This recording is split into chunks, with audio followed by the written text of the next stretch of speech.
Hello, আমি দিশা। আজকে আমি আর মা একটুখানি বেরিয়েছিলাম। জন্মাষ্টমীর পরের দিন গেছিলাম একটু আমাদের কুন্তিঘাটে রাধা গোবিন্দ মন্দিরে।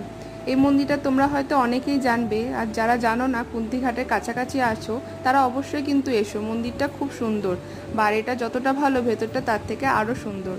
আর প্রভুর দর্শন করলে তো মনটা আরোই ভালো হয়ে যায়। আর জায়গাটা এত নির্জন নিস্তব্ধ, তোমার একটুখানি বসে থাকলে মনে হবে মনটা একদম শান্ত হয়ে গেল, সব টেনশন একদম মুছে যায়।